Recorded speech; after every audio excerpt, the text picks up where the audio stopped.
it's about the who before the what.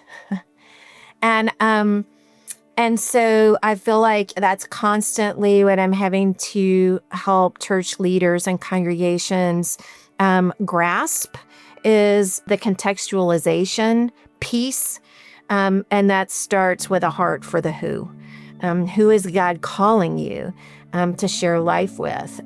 Like, if dinner church is great and beautiful, and just make sure it's not about just creating an alternative worship service for your church people who like to eat together, but how does it connect with the people that God is putting on our heart? Hello, everyone. Welcome to the Pivot Podcast, where we explore how the church can faithfully navigate a changing world. I'm Dwight Shiley. Today's conversation is part 2 of a discussion with Pastor Shannon Kiser, Senior Director of Fresh Expressions North America and pastor at Riverside Presbyterian Church in Sterling, Virginia. She's also the author of a brand new book called Opening Space, which we'll be hearing more about as well. So Shannon, welcome back to Pivot. I love in this second part of our conversation to dig more deeply into some case studies of fresh expressions. In particular, let's begin with your own local context in Riverside Presbyterian Church. You're in Northern Virginia. Tell us a little bit about the setting of your ministry and then how your church has engaged in some fresh expressions. Sure, I'd be happy to. I want to make clear, I'm not the only pastor there. This is not my story. It's our story, our congregation's story. But our congregation is in a suburban part of the Washington, D.C. metro area. Lots of people commute lots of hours. We highly technological, super diverse. So that's our context. And what was the question that you wanted me to explore?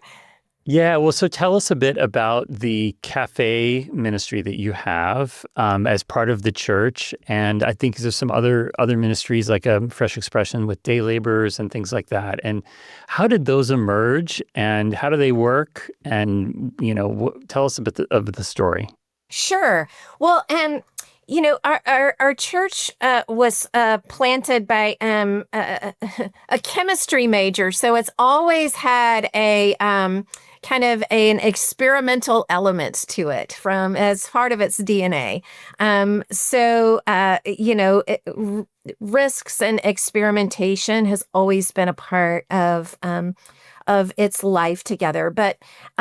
The story of sort of how we came to make this shift was that this was a church that had really worked to engage the community, and it had really done so in connecting with students and children and in a suburban context, and lots of events. We used to have a we called it Slop Fest, and the last day of school every year for 18 years or something.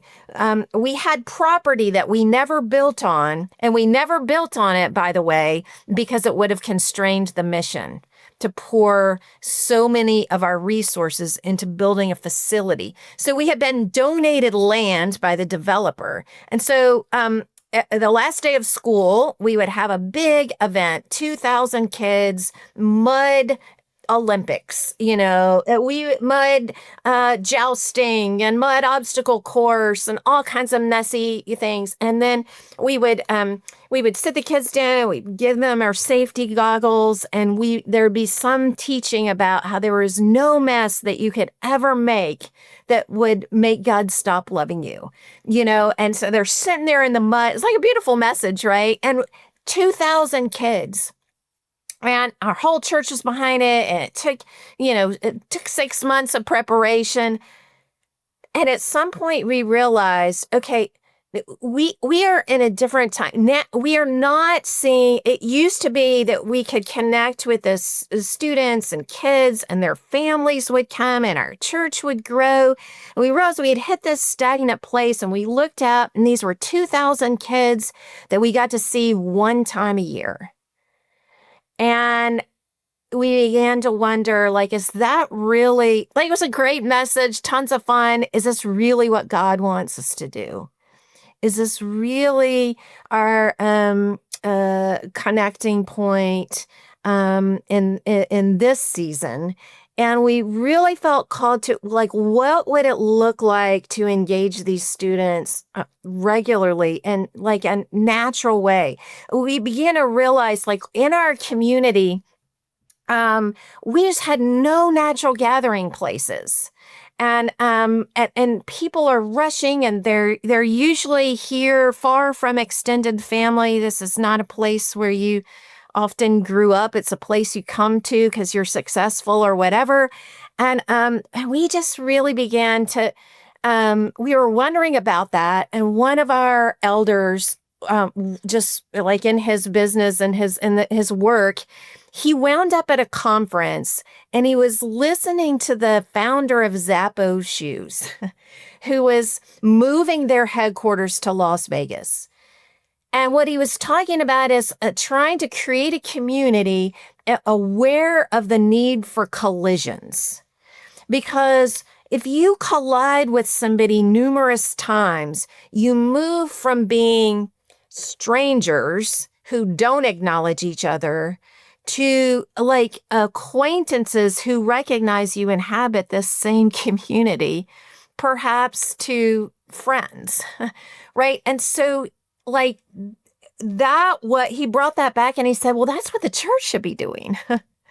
And so that began our journey towards, we think we're not meant to build a church facility on this building. What if, on this land, what if we sold that land and we invested in a missional facility that could be a blessing to our community 24/7, where there would be natural collisions, which would allow us to form natural relationships. I always have loved Hugh Halter's definition of evangelism, and he talks about changing people's assumptions. Changing assumptions about God and God's people. And it takes those collisions to change assumptions that Christians are mean and judgmental and hypocritical and all the things, right? It takes those relationships. So that's what kind of led us to begin thinking differently about what was needed in our community and how to do ministry. It's a long story. We thought about all kinds of different things. We wound up doing coffee. We wound up opening a coffee shop, mostly because as we prayed and doors were opening and closing, like we wound up buying a building, half a building. A title company bought the other half of the building, and we bought half of a building because that's what we could afford, and open the doors for a good partner that shared our values. And so we also wound up connecting with somebody who was a coffee shop owner. And through that, we just had a natural way. Like, it just became clear that coffee shop was the way to go. It made sense for our context. So we opened up a 7-day-a-week coffee shop, which also includes an indoor children's playground, because we recognized that was a need in our community as well.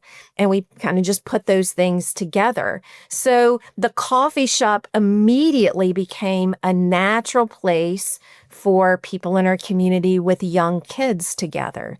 And instead of being isolated as parents with young children, we saw them befriending one another in the coffee shop and in the play area. And by word of mouth, we became like the favorite place for moms groups to form. And we didn't do any of that. We didn't do a big marketing campaign. It was clear it was a need because it just happened so fast.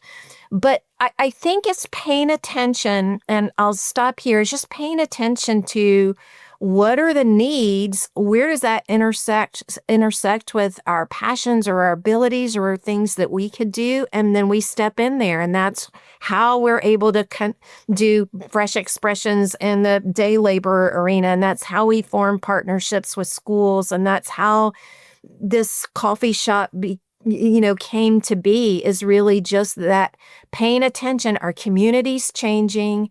What are the needs? What are the longings? And what is God calling us to do?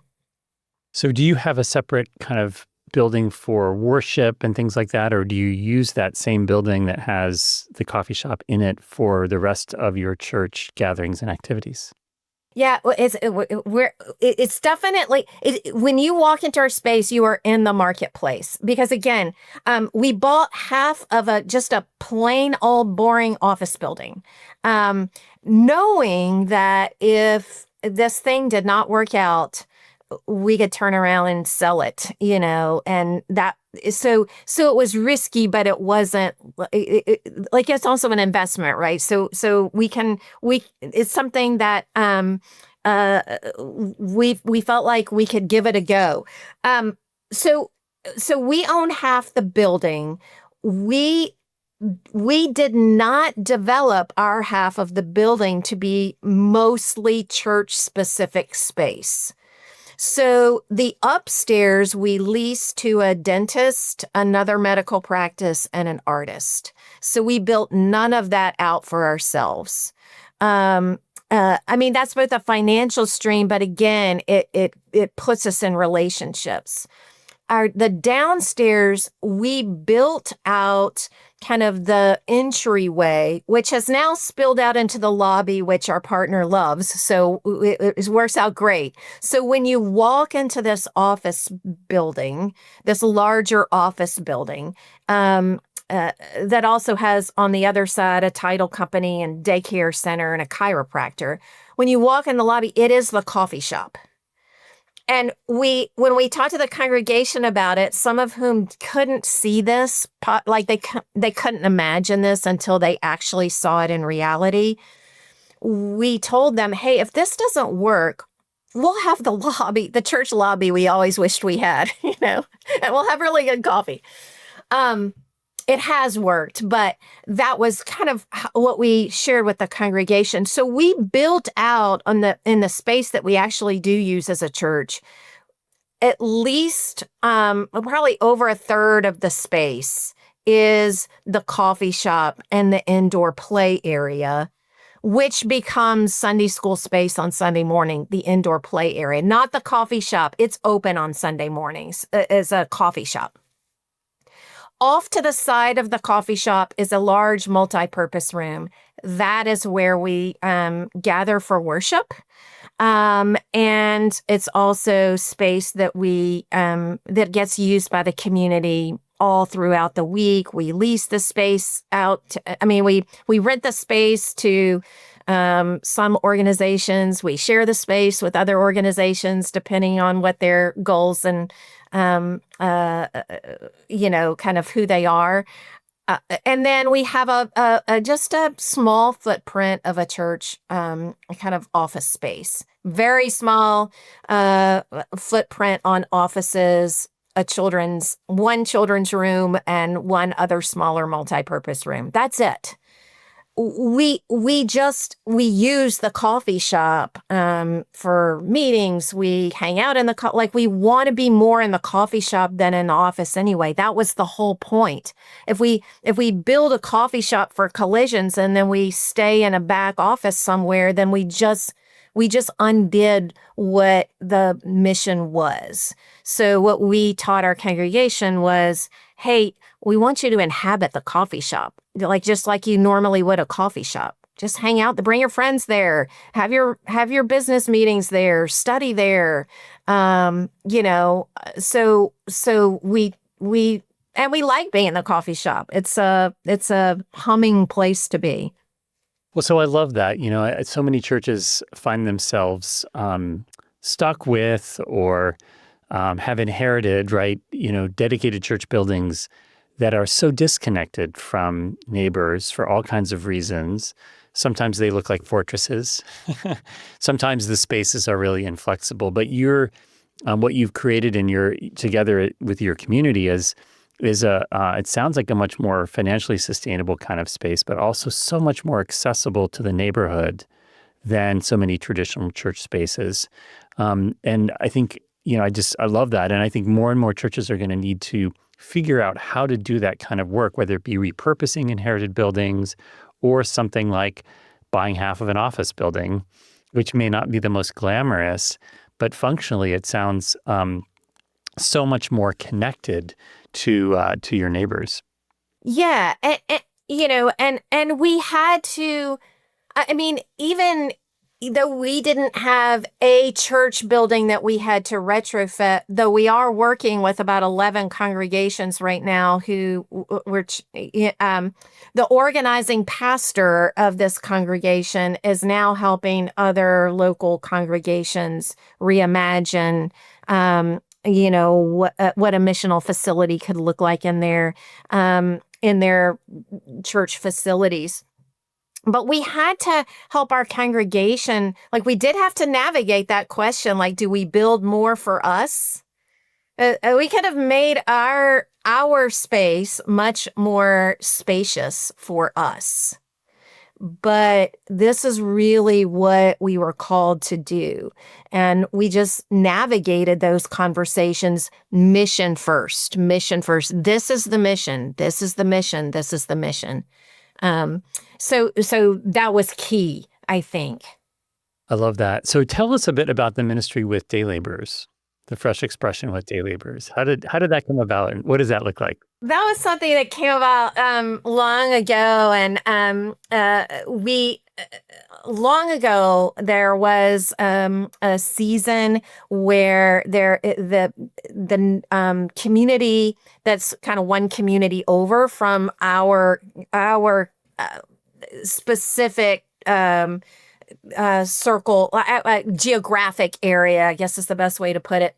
It was the crux point of the immigration debate for a while. And so at that time we had noticed, the congregation or the leadership had noticed that there was a growing Spanish-speaking reality in the community right around us. They were in the local park, and they noticed that almost everybody in the park was speaking Spanish. And so they determined that we needed to invest in planting a Spanish-speaking church in the local community. And that pastor was hired, and he just come on site to begin to start developing and living into that vision. And there was this debate that began to happen. It was all over the news. People were all coming to Herndon and so he saw this happening. And he recognized there's all this noise happening, but there are day laborers who are in the middle of it. And so he just started going to Herndon with some peanut butter sandwiches, sitting on the curb, just hanging out with some of those day laborers and hearing their stories. And, he was just present with them when all the news was about them. And as they did that, he began to explore whether they would be interested in doing some Bible study together, which they began to do, and ultimately partnered with another local Presbyterian church who was much closer by, and they were more in that neighborhood, and they began to be the home for a weekly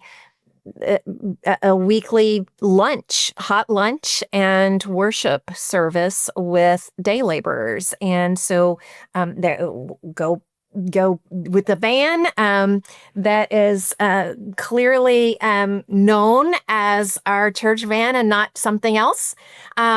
We pick them up and bring them to that church, and there's different congregations who are now a part of that, supporting that, and have a meal. And it's not just serve the meal to the day laborers, but eat the meal with day laborers and worship together. And on the days where we have the, and again, I say we, but this is not me. This is, there's a whole group of people who are involved in this. When it's a day of like high attendance, it's actually heartbreaking, because that means that very few people got work that day. And so it begins to flip your understanding of success, right? Oh, we got a lot of people. Oh, that means a lot of people didn't get work. And it's been a beautiful community and been there for a long time.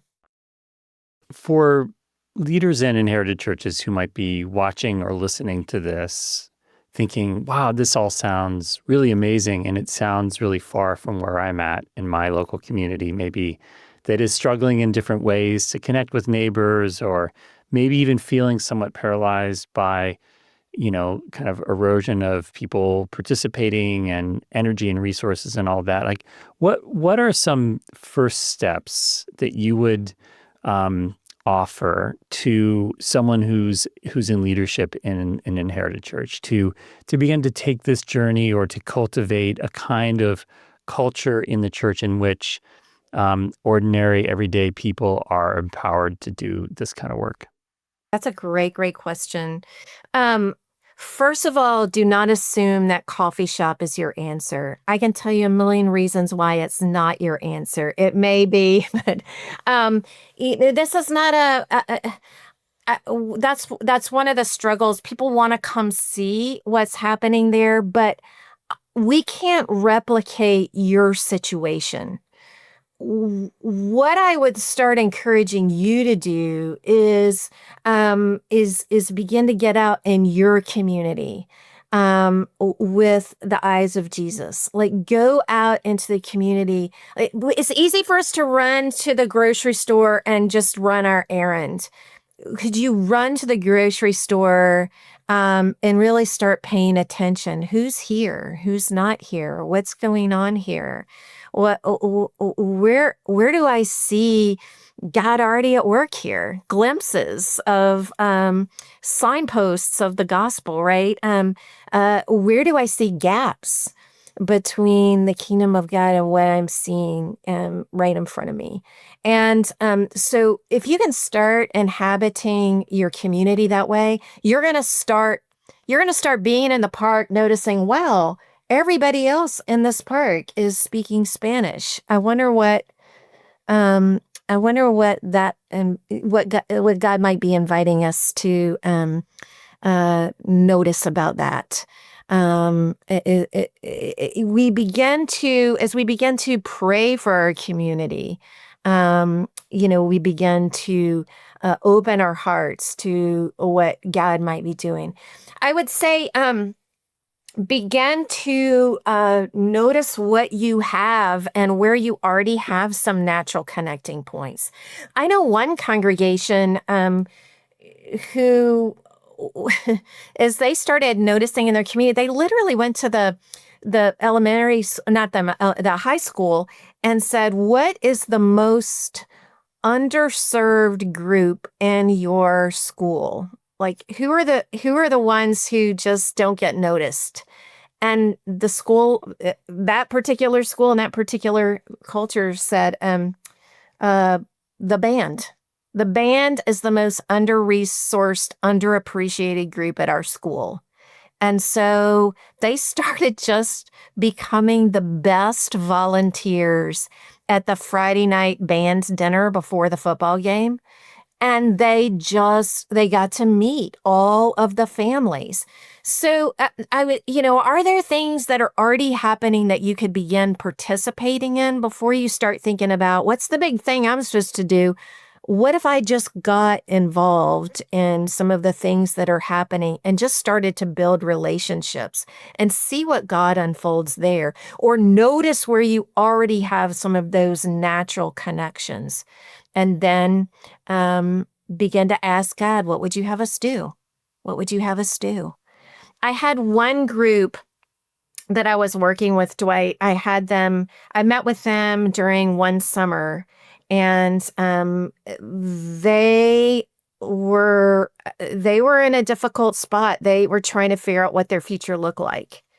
And I was like, I don't know what your future is, but let's do this together for the summer. I want you to, if you can find a group who'd be willing to do these spiritual practices with me, this will be our vision team, right? I want you to, would you be willing to read scripture every day? Would you be willing to pray every day? Would you be willing to pray Luke 10:2, pray to the Lord of the gospel for laborers because the fields are ripe? And then would you be willing to be out in the community once a week, the neighborhood around the church, once a week, just meeting the business owners, talking with neighbors, walking your dog, just like inhabiting that neighborhood well? If you'd be willing to do those 4 things, you can be on the vision team. And what begins to happen when we do that is you begin to see in scripture some of the things you've been noticing in the neighborhood. And you begin to notice things in the neighborhood that you've encountered in scripture. And you begin, God begins to weave a tapestry. The Spirit begins to break open hearts, crack open eyes, and we just get surprised. It's not what we necessarily imagined.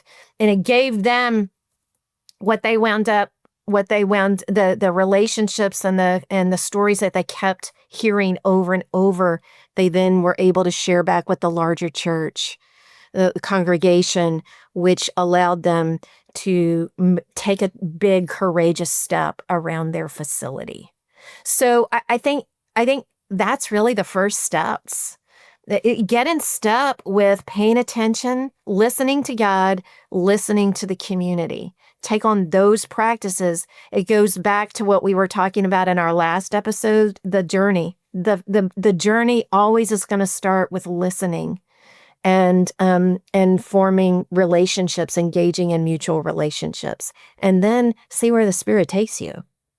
So one last question for you. So you have a unique vantage point as Senior Director of Fresh Expressions North America to kind of look across the landscape of the church in North America. What are some things that are emerging around the Fresh Expressions movement? I know Dinner Church has caught on in a lot of places, but what are you seeing as some developments, kind of more broadly across the country and even in Canada as well? Yeah. I think the reason why Dinner Church is catching on is because most congregations can imagine exploring faith around a shared meal. That sounds a lot like potlucks. We know how to do that. And I think the challenge around that is it's very easy to template it and make it just another alternative worship service versus really contextualizing it.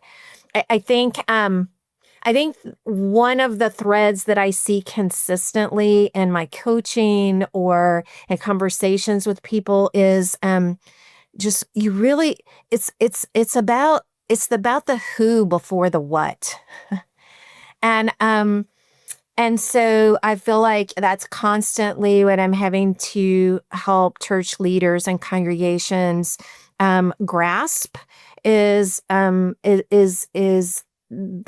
contextualization piece And that starts with a heart for the who. Who is God calling you to share life with? Like if dinner church is great and beautiful, and just make sure it's not about just creating an alternative worship service for your church people who like to eat together, but how does it connect with the people that God is putting on our heart? But it's definitely accessible for congregations to imagine, and we're seeing across the denominational landscape, there's just an energy around dinner church, and just the beautiful theology of the Jesus table, and the way that simple Jesus stories actually crack open things in people in ways that we just never anticipate. So I think that's a big, significant piece of the movement. I think becoming more playful in the way that we engage with people, and just and integrated in sort of our lives of work, school, play, and how faith integrates with that. I think that's a big piece of what I'm seeing across the landscape. Those are some of the major things I would say. I think what I can tell you about, from my vantage point, working with all kinds of church leaders, it doesn't matter which denominational space you find yourself in. Everybody is trying